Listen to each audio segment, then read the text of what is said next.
J'avais 14 ans. J'ai commencé à ne plus aller en cours. Je faisais genre que j'allais en cours, du coup, je sortais le matin, j'errais dans la rue, je fumais aussi. J'ai commencé, je buvais une bouteille de vodka pendant 2-3 jours, ça tenait. Je buvais aussi de la bière, du rhum. La vodka, c'est passé d'une bouteille tous les 2-3 jours à 2-3 bouteilles par jour. Je me dis, j'aime pas être une femme en fait. J'ai envie d'être un homme. J'ai dit aux autres, maintenant, c'est il.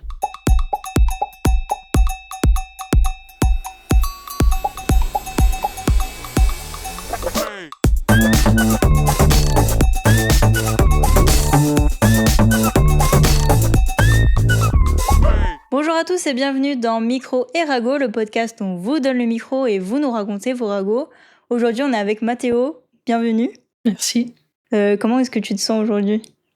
Un peu stressée, mais ça va. T'inquiète pas, on est là, on discute entre nous, ça va bien se passer. Nous sommes ici aujourd'hui pour parler avec Mathéo, qui vient nous raconter son histoire, sa transformation du coup, et puis du coup les péripéties qui en découlent. Donc toi, t'es né en 2005. Le 11 mai 2005 à Paris. Comment se passe ton enfance ? J'ai une enfance assez basique, mais avec quelques particularités quand même. J'avais ma mère et mon père en même temps, sauf que mon père, il était très souvent absent. Il était accaparé par son boulot, mais aussi par sa vie politique, vu que c'est un homme politique qui travaille avec la Guinée et la France. Donc il était très souvent absent à la maison, je le voyais que très rarement. Ça a été comme ça toute mon enfance. J'ai commencé plus à le voir quand j'ai commencé à être au collège, où il était un peu plus présent, mais ça reste quand même très rare. Je pouvais ne pas le voir pendant une semaine ou juste le voir 5 minutes le soir quand il rentrait. Mais j'aurais aimé plus le voir quand même. Ouais, c'est un peu compliqué quand t'es petit, t'as besoin de tes parents, quoi. Ouais. Après, j'avais ma mère, elle a été très présente pour moi. Et je lui en suis très reconnaissante. Elle s'est très bien occupée de nous, elle nous a très bien éduqués. Et elle a été très aimante envers nous. Du coup, t'as des frères et sœurs, c'est ça ? J'ai une petite sœur et 3 grands frères. Oui. Vous êtes famille nombreuse, du coup. Ouais, famille nombreuse. Du coup, ça se passe comment dans ta vie de famille nombreuse ? Genre, t'arrives à trouver ta place ? Depuis petit, je me sentais pas trop à ma place. Je m'entendais bien, hein, on se battait souvent, mais je m'entendais bien avec mon grand frère. Ma petite sœur, elle est arrivée un peu plus tard, donc au début, elle était pas là. On a tous 2 ans d'écart à chaque fois à chaque personne. Et on s'entendait tous très bien, on était solidaires, on était une famille aimante. Famille soudée, quoi. Oui, soudée aussi. Donc c'est en 4e. Non, c'est en rentrant au collège que tu commences à vivre un peu de harcèlement. Et c'est du coup en 4e où tu changes totalement, c'est ça ? C'est ça. Oui, j'ai vécu un peu d'harcèlement, mais c'était pas une chose énorme. Genre, et les personnes qui m'harcelaient, je pense, c'était pas vraiment leur intention, elles le faisaient pas exprès, mais c'était des remarques, parfois des coups, parfois des insultes. C'était que des petits trucs comme ça, mais moi je suis une personne qui rumine beaucoup, donc chaque insulte, chaque remarque, ça me marquait et j'y réfléchissais toute la soirée, toute la nuit, tous les jours qui viennent. Et oui, en 4e, j'ai changé complètement parce que il faut savoir que ma petite sœur, elle a la drépanocytose et à ce moment-là, elle a commencé à avoir des hospitalisations pour des crises. Et en 4e, elle a eu une grosse hospitalisation puisqu'elle a fait une grosse crise et on savait pas si ça allait s'en sortir ou pas. Et en même temps, quelques semaines après son hospitalisation, il y a mon père qui a été hospitalisé aussi, pour, une embolie pulmonaire et ça faisait quelque temps qu'il se sentait pas bien, qu'il allait voir les médecins et tout, mais il disait que c'était rien, que c'était de l'asthme. On lui a même donné de la comment ça s'appelle? De la Ventoline. Mais vraiment, un jour, il s'est dit: «Non, je peux pas continuer». Il est parti à l'hôpital et à l'hôpital, ils lui ont dit: «Vous avez beaucoup de chance, si vous étiez venu un jour plus tard, vous saurez pas en sortir». Du coup, c'était une mauvaise période, quoi. Ouais, ça m'a marquée. Je me suis retrouvée, moi, j'avais ma mère qui était souvent à l'hôpital, qui passait toutes ses journées à l'hôpital, donc j'ai été privée de mes 2 parents et de ma petite sœur. Mes frères, comme j'étais grand, ils s'occupaient pas vraiment de moi, donc je me suis retrouvée un peu seule. Et ça, c'est quelque chose qui m'a beaucoup marqué. Du coup, t'étais vraiment tout seul ou ils étaient là, mais juste ils s'occupaient pas de toi? Ils étaient là, mais ils s'occupaient pas de moi. Mais donc en fait, tu te faisais ta vie tout seul, quoi. Oui, T'avais quel âge à ce moment-là? j'avais 14 ans. Et donc pas un âge où tu peux te développer tout seul, quoi. Et j'ai commencé à ne plus aller en cours à cette période-là. Comme mon père était à l'hôpital et il s'occupait pas de son téléphone, donc c'est lui qui recevait les messages, donc ça passait crème, T'en as quoi. profité, quoi. J'en ai profité. Du coup, oui, j'ai commencé à arrêter d'aller en cours, à arrêter de travailler. J'ai toujours été un bon élève, sauf en CM1, j'avoue. J'étais Ah un bon? mauvais élève en CM1, mais toute ma scolarité, j'ai été un très bon élève. J'ai raté jamais les cours, je faisais mes devoirs, je travaillais, je révisais, je faisais ce qu'on me demandait. Mais à cette période, j'ai tout arrêté. Parce que tu voulais plus ou parce que juste t'en avais marre de Je ta vie perso? J'en avais marre de ma vie perso, c'est quelque chose qui je voulais plus aller en cours, je voulais plus faire mes devoirs, je voulais plus travailler. Du coup, tu faisais quoi pendant ce temps-là? Bah, je faisais genre que j'allais en cours, du coup je sortais le matin, sauf que j'irais dans la rue, je fumais aussi. Donc je me souviens, je m'étais acheté une cartouche, de cigarettes et je me posais, il y a un petit espace vert à côté de chez moi et j'allais me poser là, j'écoutais de la musique, je fumais. Mais attends, t'avais 14 ans? Ouais. Comment tu peux acheter des cigarettes à 14 ans? Un peu illégalement, c'est, les gens qui vendent, des cigarettes ou des cartouches. Je l'ai eu pour 50 € et j'ai eu une cartouche, entière, 12 10 paquets. OK, tu t'es mis bien, quoi. Ouais, Enfin, tu bien non, parce que bon, 14 ans, je suis pas sûre que ça soit très bon pour la santé, mais ouais, effectivement. et donc pour tes parents, donc personne n'a remarqué, même tes frères, ils étaient pas dans la même école que toi? Ils étaient plus au collège à cette période. C'était l'année où mon frère a quitté le collège, donc j'étais un peu seule au collège, donc ils s'en sont pas rendus compte. Est-ce qu'il y a un moment où ils s'en sont rendus compte? Ils se sont rendus compte quand j'étais au lycée. Ah oui, OK, et tu eu le temps de profiter de ta vie, quoi. J'ai eu le temps de profiter de ma vie, oui. Et ils ont réagi comment? Ah, ils ont très mal réagi parce que c'était en première, je me suis fait convoquer par, la commission locale de l'absentéisme, Ah ouais, carrément? avec mon père. On était du coup, quand ils ont reçu la lettre, ils étaient en mode, ils comprenaient pas parce que pour eux, j'allais en cours, mais j'y allais pas donc les absences, elles sont cumulées donc ma CPE, elle a senti qu'il y avait quelque chose qui allait pas donc elle a contacté la commission locale et ils m'ont convoqué. Tu eu des conséquences par rapport à ça? Bah, quand j'y suis arrivée, déjà, ils ont essayé de comprendre pourquoi, j'allais pas en cours. J'avais tout plein d'excuses que je m'étais mis dans la tête et à chaque excuse que je sortais, ils sortaient un contre-argument et c'était pas bon et du coup, ils m'ont dit: «Vous avez, 3, Possibilité? possibilités. Soit vous arrêtez d'aller en cours, vous vous déscolarisez, soit vous continuez d'être scolarisé mais vous n'y allez pas et vos parents, ils payent une amende». Et soit vous repartez en cours et vous reprenez, les cours normalement. Pourquoi les parents, ils prendraient une amende? Parce que c'est illégal de pas aller à l'école, du coup? Bah, jusqu'à 16 ans, normalement, tu es obligé d'aller à l'école donc à partir un enfant qui n'y va plus, bah, ça va poser problème. Du coup, je pense que c'est pour ça qu'ils parlent d'amende ou Ah, je savais pas qu'il y avait ce genre de sanction. ouais, moi, je savais pas non plus donc je l'ai appris en même temps, T'as choisi quelle option, du coup? de repartir en cours, normalement. Et du coup, t'avais un gros rattrapage à faire, j'imagine? Bah, comme j'ai toujours eu des facilités à l'école et que, bon, j'allais 1 heure ou 2 par semaine pour prendre, des nouvelles de mes amis et je faisais des apparitions. Il me disait il y a même en seconde, mon professeur principal, il m'a vu, il a applaudi. Il a dit: «Ah, vous êtes là!» Bravo. Oui. Et du coup, j'imagine que ça a un peu dégradé ta relation avec tes parents, le fait que tu pas à l'école et tout ça? Bah, en vrai, je sais pas ils s'en foutaient pas, mais ils m'ont bassiné un peu sur ça les quelques jours qui ont suivi, la convocation, mais après quand ils ont vu que j'avais plus trop d'absence, ils ont rien dit. Il y a un moment de ta scolarité où tu fais du coup une tentative de suicide. Ouais, Je brûle peut-être certaines étapes de ton histoire, hein. non, Mais qu'est-ce qui te pousse à faire ça?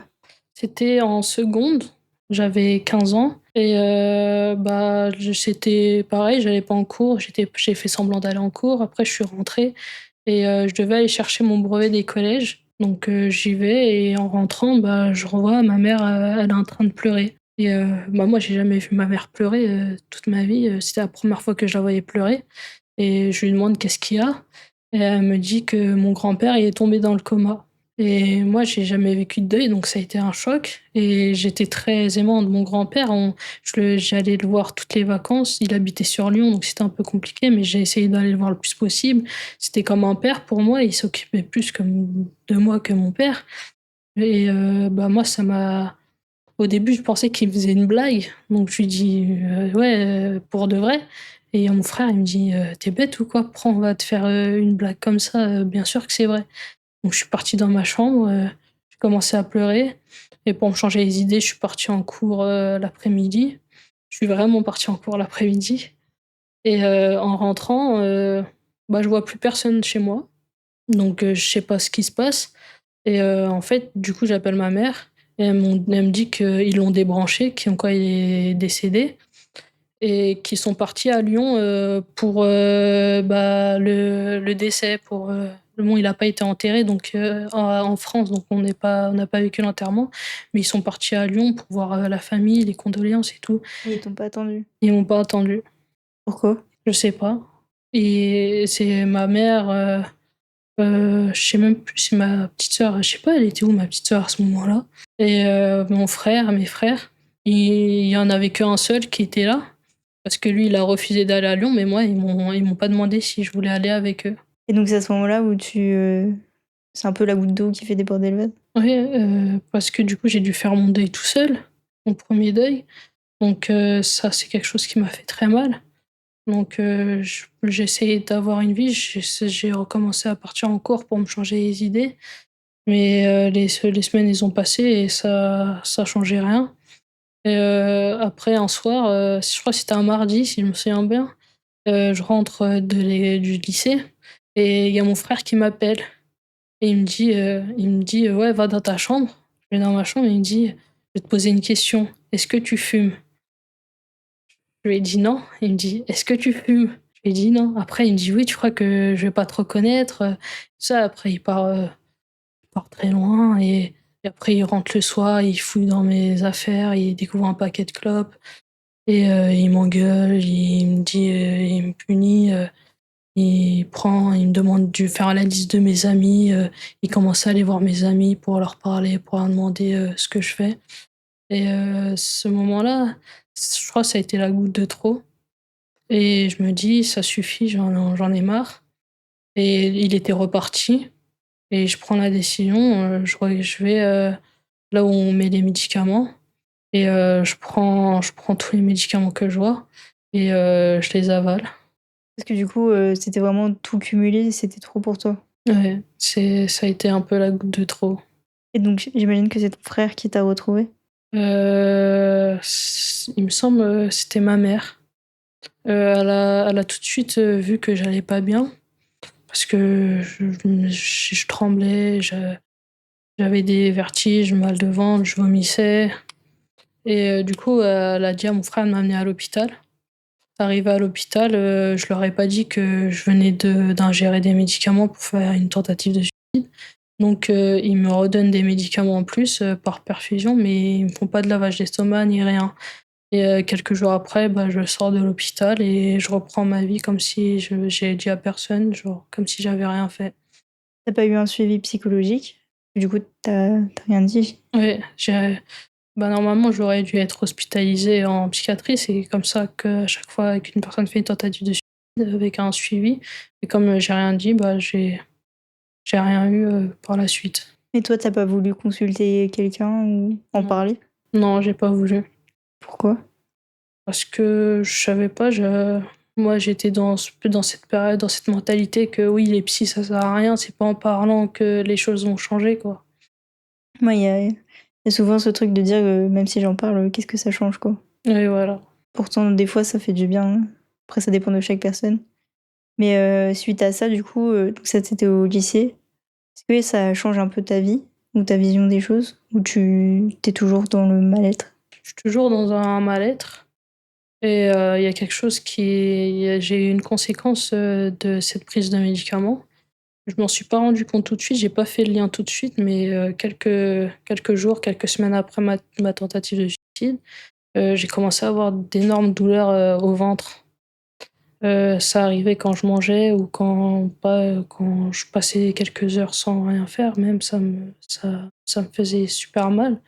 Ça arrivait, de plus en plus souvent, et c'est même arrivé quotidiennement, en fait.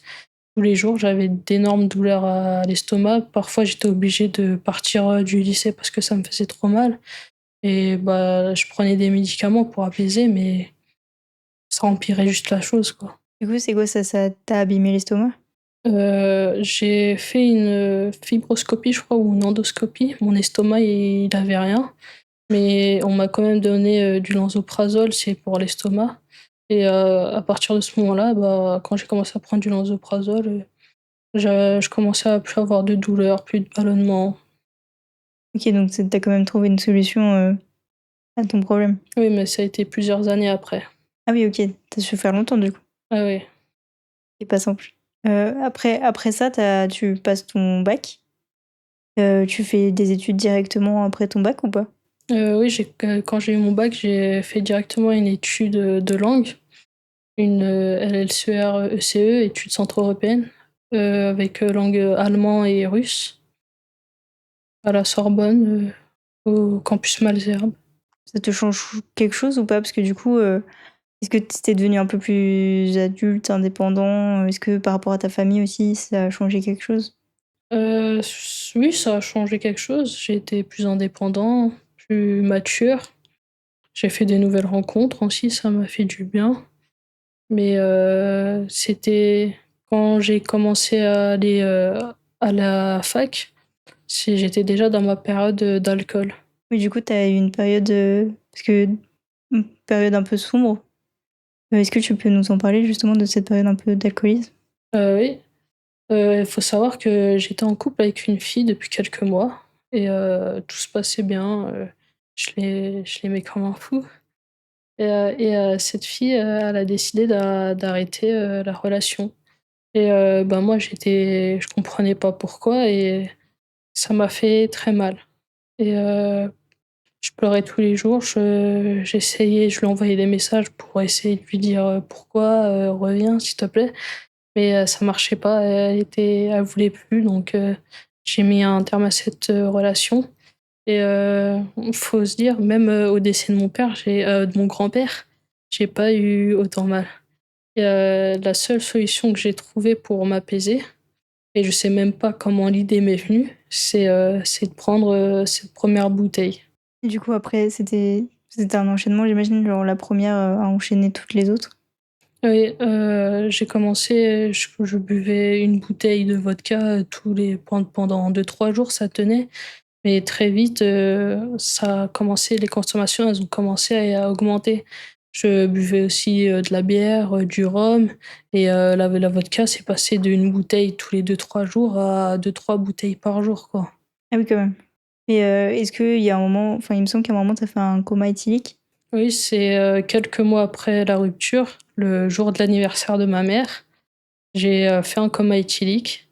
Cette, soirée, faut savoir qu'au début, j'avais l'alcool, ça m'apaisait, j'avais cette sensation d'euphorie, j'étais bien, mais très vite, j'ai commencé à avoir l'alcool triste. Donc un soir, j'avais l'alcool triste et je me suis dit, «Bah, j'ai l'alcool triste parce que j'ai pas encore assez bu». Donc j'ai continué à boire, mais j'étais encore plus triste, donc j'ai recontinué à boire et en 10 minutes, j'ai vidé la bouteille, quoi. C'est monté vite, j'imagine. C'est quand je me suis rendu compte de tout ce que j'avais bu, c'était déjà trop tard. J'ai commencé à faire des allers-retours, aux toilettes, à vomir tout ce que j'avais bu. Ça calmait pas, j'étais pas bien, j'avais la tête qui tournait, je tenais pas debout et à un moment, je descends, je vomis, je remonte, je me maintiens, sur une espèce de rambarde. Il y a mon frère qui passe, il me dit: «Ouais, qu'est-ce qu'il y a?» Je lui dis: «Je me sens pas bien». Il me dit: «Ouais, monte dans ta chambre, pour dormir, ça va passer». Et du coup, je me relève, je fais un pas, 2 pas, je tombe Du coup, direct, dans le coma? direct. J'ai pas direct, on va dire, j'étais conscient, mais à la fois pas conscient. J'ai pris mon téléphone, j'étais par terre, j'ai essayé d'appeler mon grand frère.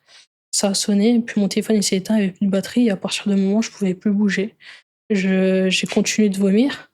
Ce qui m'a sauvée, c'est que je suis tombée sur le côté. Je suis pas tombée, sur le dos. Du coup, j'ai pas pu m'étouffer avec mon vomi et bah, la chambre de mes parents, elles étaient juste à côté. J'étais en face, juste, devant et je continuais de vomir, donc ils ont été alertés par le bruit et il sort de la chambre, il me secoue, il m'appelle, il me dit: «Ouais, qu'est-ce qu'il y a? Lève-toi» et tout ça. Impossible pour moi de parler, d'ouvrir les yeux, de bouger, mais j'entendais vaguement, ce qui se passait autour, donc ils ont appelé les pompiers. Les pompiers, ils sont venus, ils ont directement compris que j'avais pris quelque chose. Je me souviens et si je dis pas de bêtises, ils ont dit: «Oui, regardez, dans sa chambre, sous le lit si, il a pas pris quelque chose». Et du coup, tes parents, ils savaient que tu buvais? À ce moment-là, ils savaient pas encore. Bah, ils l'ont découvert vu qu'ils ont écouté les pompiers, ils sont partis dans ma chambre, ils ont ouvert mon sac, ils ont trouvé une bouteille d'alcool. Du coup, j'ai été hospitalisée, mon père, il me dit il était avec moi à l'hôpital, il me dit: «Oui, fais attention, tu as des problèmes cardiaques, fais attention à ce que tu manges et surtout à ce que tu bois». À cette fois, j'ai compris qu'il avait, trouvé la bouteille dans mon sac et après j'ai expliqué, ma situation au médecin. Du coup, ils m'ont dit: «Oui, bon, vous allez voir les psychiatres, d'urgence». Du coup, je suis pas les psychiatres, ils sont arrivés, ils m'ont posé une seule question, c'est: «Est-ce que c'était une tentative de suicide, est-ce que j'ai voulu me suicider avec, l'alcool?» Et je leur ai répondu: «Je sais pas». Ils m'ont reposé la question, je leur réponds: «Je sais pas» et du coup, ils sont partis, ils sont revenus, ils m'ont donné, des cartons pour, contacter un CMP. C'est quoi? C'est un centre, médico-psychologique, si je dis pas de bêtises. C'est là où il y a des psychiatres, des psychologues et tout ça et du coup, après mon frère est venu me chercher. Ça j'ai appréhendé ce moment-là. Je me souviens dans la voiture, il me pose: «Ouais, tu bois de l'alcool?» Je lui dis: «À la base non, mais là oui». Après on m'ont dit: «Combien ça fait de temps que tu bois de l'alcool?» J'ai menti, j'ai dit: «Ça fait une semaine». Tu pas osé lui dire la vérité? J'ai pas osé lui dire la vérité. Et du coup, tu leur as dit pourquoi tu buvais? Je l'ai pas j'ai pas dit la vraie raison. Ma mère, elle est venue me parler dans ma chambre au bout d'un moment et elle m'a posé la question de: «Ouais, pourquoi?» et je lui ai dit: «Parce que vous allez pas m'accepter tel que je suis». Elle me dit: «Oui», elle veut comprendre, de quoi je parle et je lui dis: «Oui, j'aime pas les hommes, j'aime les femmes». À ce moment-là, je lui ai pas dit j'étais transgenre et je lui ai dit, que comme quoi j'aimais les femmes et elle, sa réaction, elle dit qu'elle s'en foutait. Qu'elle m'aimait telle que j'étais et que pour elle, c'était pas un problème. M'a tout de suite dit: «Oui, ça va être un problème pour les autres, mais pour moi, c'est pas un problème» et je lui ai pas dit que j'ai commencé à boire parce que j'avais eu une rupture. Oui, parce que du coup, enfin, on l'a pas dit, enfin, on l'a pas encore dit depuis le début, mais du coup, toute cette partie-là, tu étais du coup, une femme, enfin, en tout cas, physiquement. Et c'est à partir de quel moment où justement tu te sentais pas, ce que tu étais dans ton corps? Bah, j'ai eu des petits doutes quand j'ai commencé à être, en primaire. C'est-à-dire que je regardais les garçons et je voulais tout le temps être avec des garçons, je me comportais comme un garçon. Je me souviens, je suis partie à un anniversaire où il y avait que des garçons. Ma mère, elle a après, elle a dit: «Tu vas plus jamais à un anniversaire où il y a que des garçons» et oui, je me disais, «Pourquoi je suis pas comme eux?» Où je me disais: «Ouais, moi aussi j'ai envie d'aimer les femmes», des trucs comme ça et après j'ai mis ça de côté parce que dans ma famille, c'est non, donc j'ai mis ça de côté et arrivée au lycée, il y a ces mêmes pensées qui sont revenues. Je me dis, «Bah, j'aime pas être une femme, en fait. J'ai envie d'être, un homme». Je me suis coupé les cheveux, ça a pas plu à mon père. Je me suis coupé les cheveux et je me en première, j'ai dit aux autres, «Maintenant, c'est il».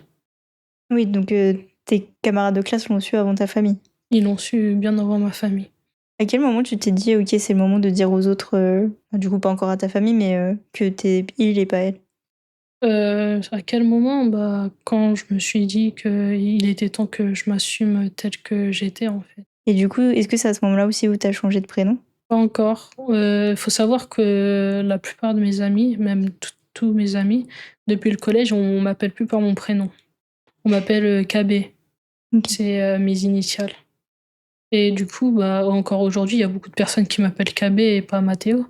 Mais oui, c'est du coup, ça a rien changé pour eux, le prénom. Parce que je leur ai dit que de continuer à m'appeler KB, vu que pour moi ça est pas en lien avec, une partie féminine de moi. Oui, c'est juste un surnom, à la enfin, n'importe lequel, quoi. Ouais, voilà. Et à quel moment tu te décides de le dire à ta famille? Alors c'est pas moi qui l'ai décidé de le dire à ma famille. C'est quand je suis sortie de l'hôpital et il y avait beaucoup de réunions de famille pour parler de moi. Après le coma éthylique, du coup? C'était encore après. C'était, 1 an et demi ou 2 ans après et du coup, ils se sont réunis, ils ont commencé à me parler de moi et il y a mon frère que j'avais eu quand j'étais en HP et il m'avait posé cette question et je lui ai dit: «Ouais, j'ai quelque chose à te dire» et il me dit: «Ouais, dis-moi juste que tu veux pas devenir un homme». Et sur le coup, je lui ai dit: «Non, je lui ai pas dit de devenir un homme, j'aime les femmes». Bon, c'est pas passé, mais c'est pas ce qui c'était pas le pire qu'il avait entendu. Et à cette réunion, il me dit: «Oui, tu te souviens de ce que je t'avais dit, quand tu étais à HP?» Je lui dis: «Oui». Il me dit: «J'espère pour toi que c'est pas vrai, que tu pas comme ça» et je lui dis il me dit: «Si c'est comme ça, tu es, plus ma sœur».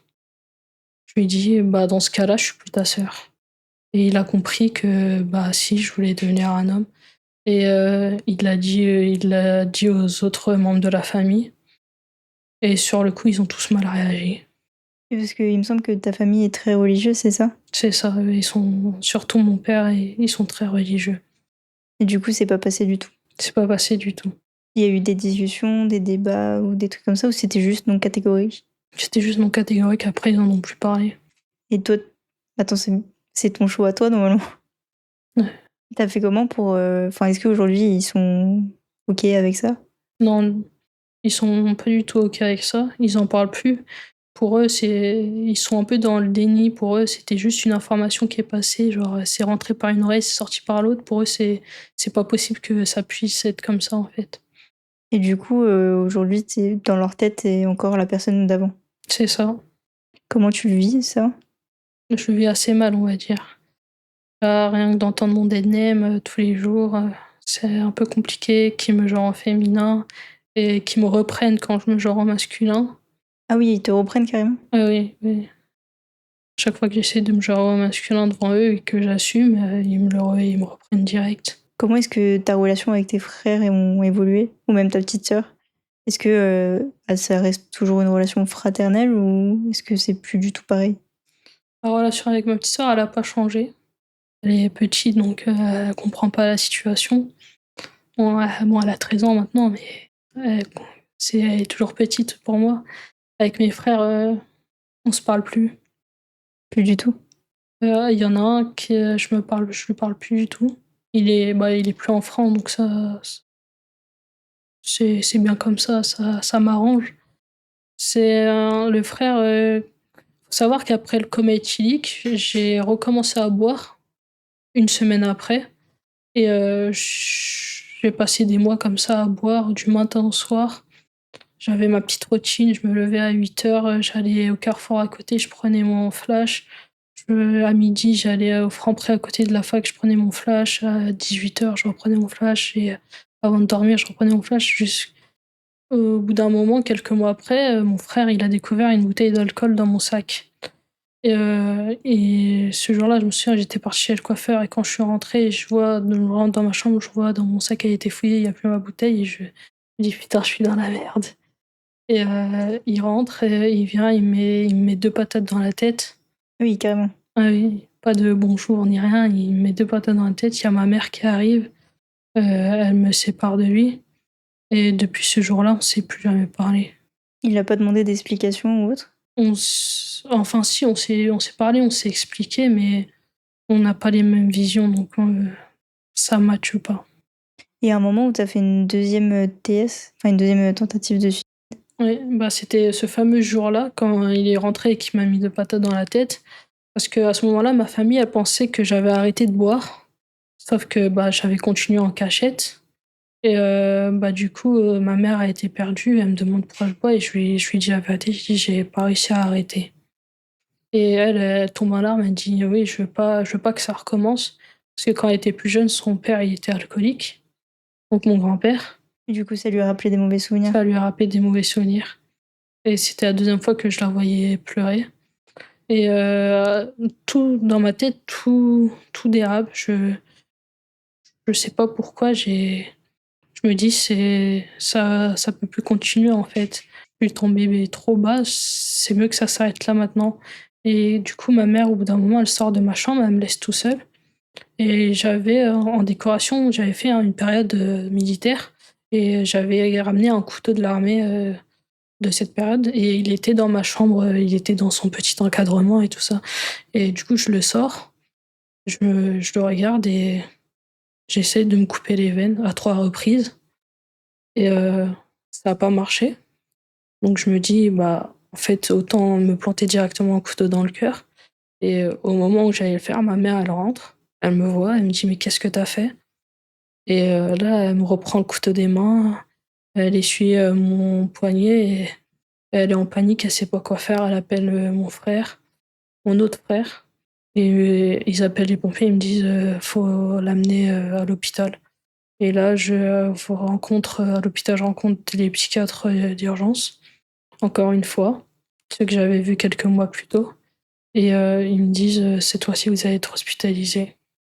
Donc c'est là que j'ai été hospitalisé en psychiatrie. Et du coup, ça se passe comment bah alors attends, parce qu'on a une question dans le chat qui dit: «Mais du coup, ta mère qui t'a dit qu'elle acceptait comme tu es, elle te dit aussi il ou elle dit elle? Est-ce que ça crée pas un conflit avec ton père?» Ma mère, elle dit elle.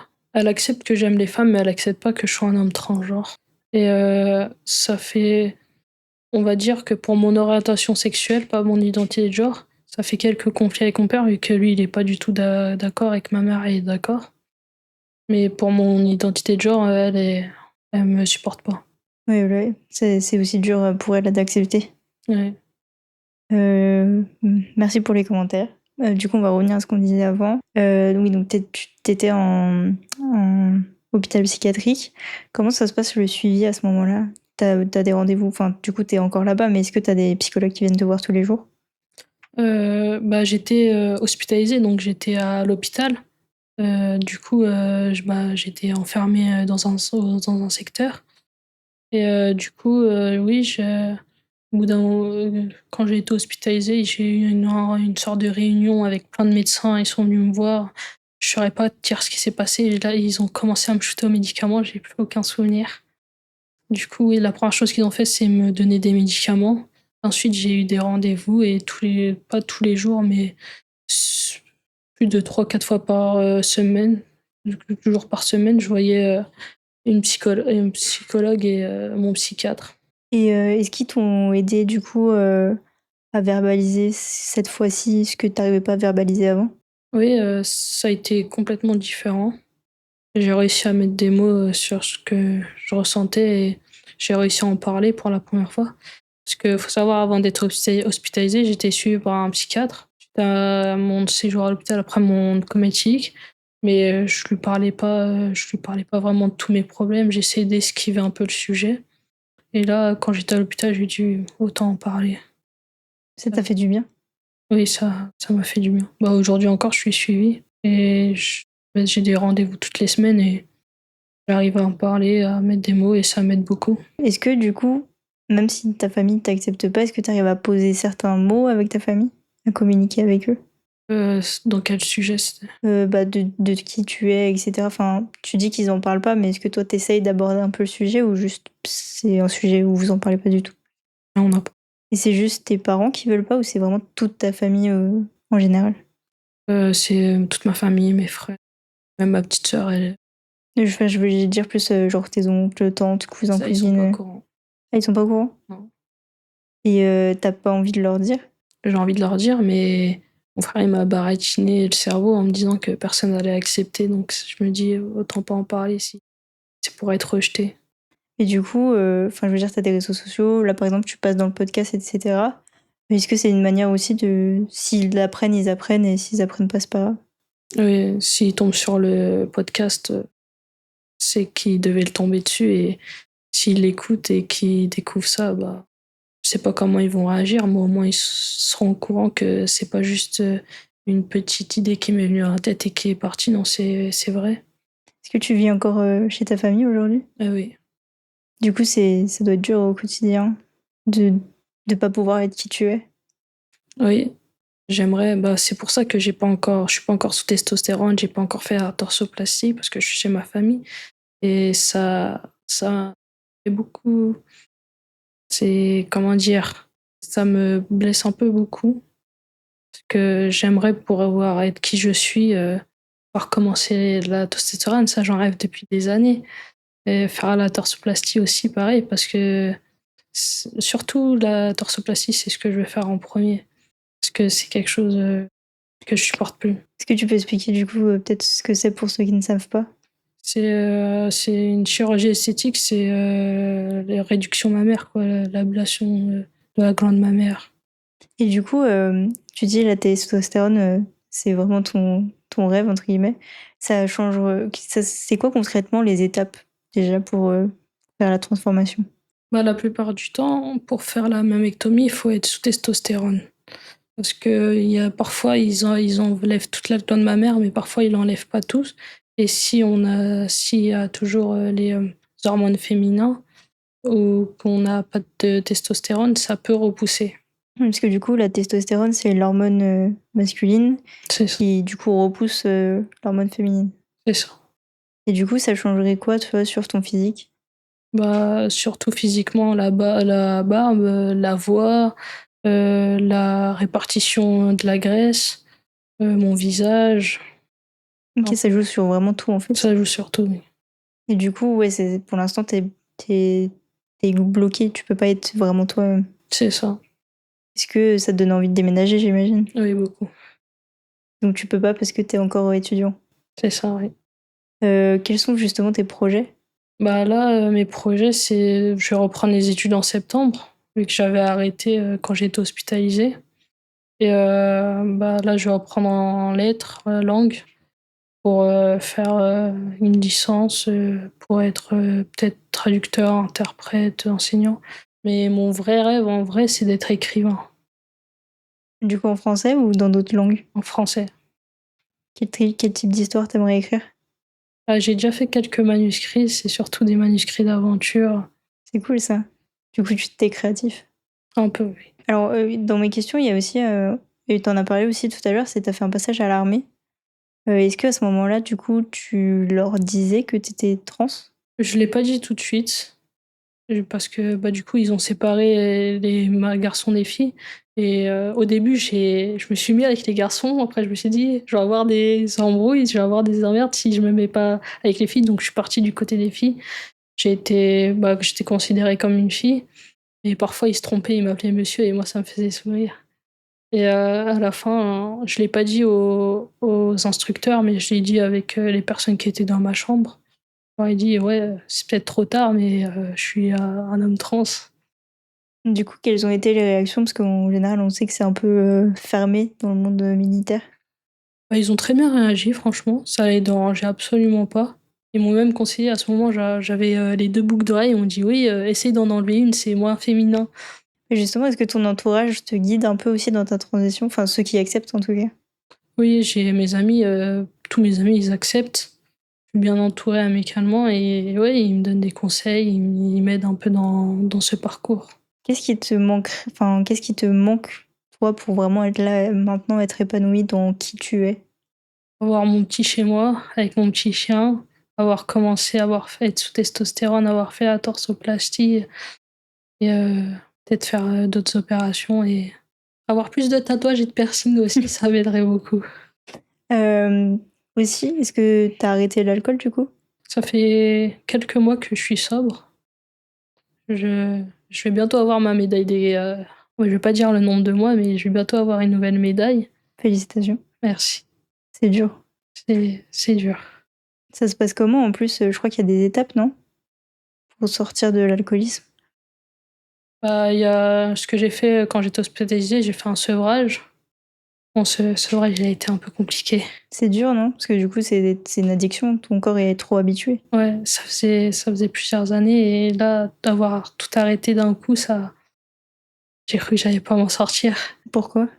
Tous les jours, j'avais envie de boire, je pétais un câble, j'étais violent, je tapais dans les murs, je criais, je balançais des chaises, je leur disais: «Ramenez-moi de l'alcool», en fait, et ils pouvaient pas, donc ils essayaient de me calmer et je me vois être, un peu agressif envers les infirmiers et infirmières, alors que tout ce qu'ils essayaient, c'est de me calmer.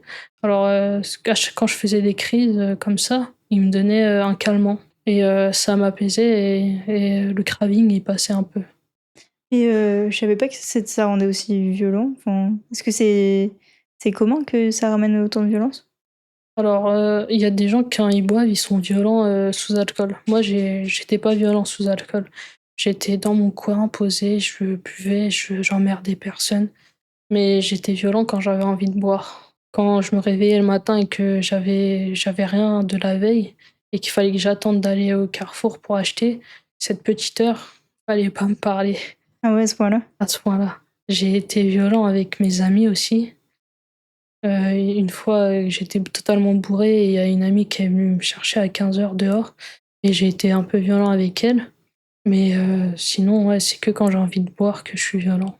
Et en regardant justement, tout ton parcours, qu'est-ce que tu ne referais pas du coup? Ou qu'est-ce que tu referais vraiment? Ce que je referais pas, c'est je sais pas trop si il y a une part de moi qui me dit: «Ce que je referais pas, c'est toucher à l'alcool pour la première fois». Il y a une part de moi aussi qui me dit: «Ça, je le referais». Est-ce que tu es tentée du coup, de temps en temps?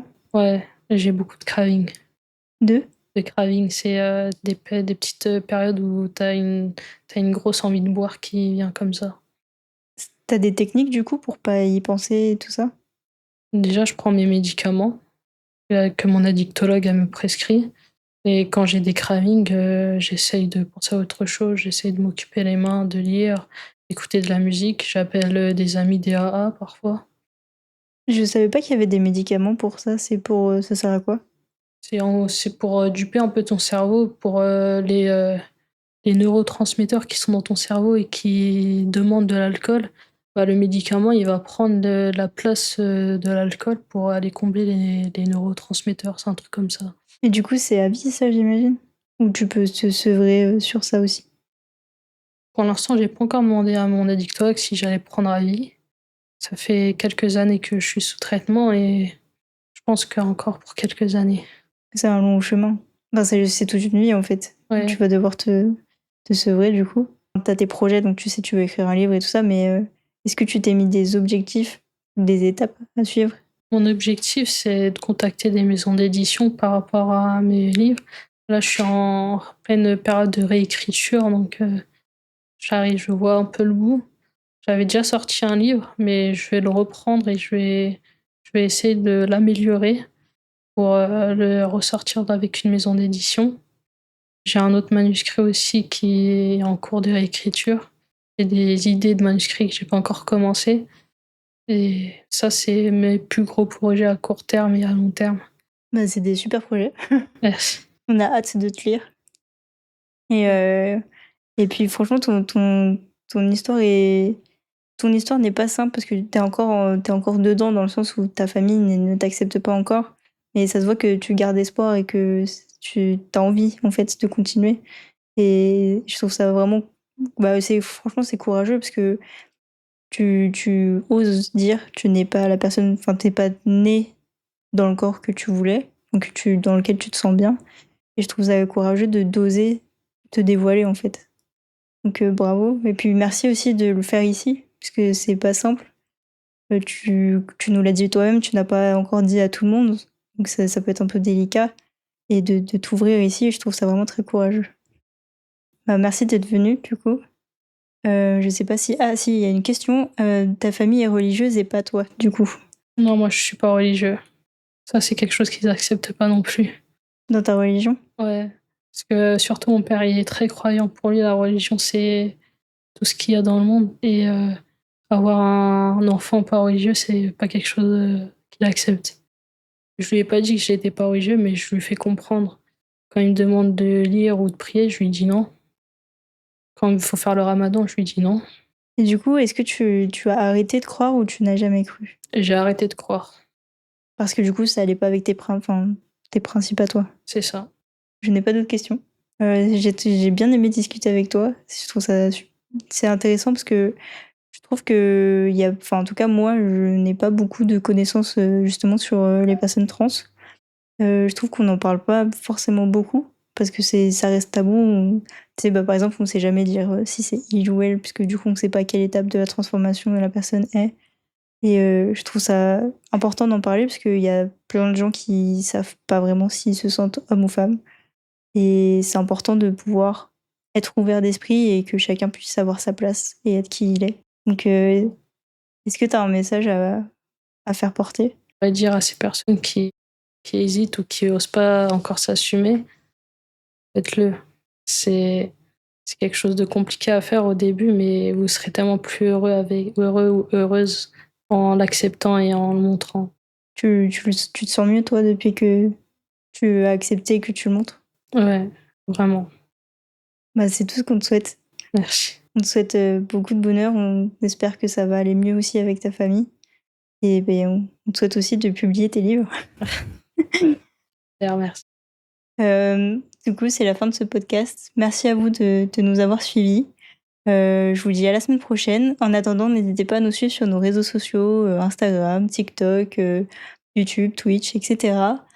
Si vous aussi vous voulez venir raconter votre histoire, n'hésitez pas, on a un petit formulaire en description sur YouTube.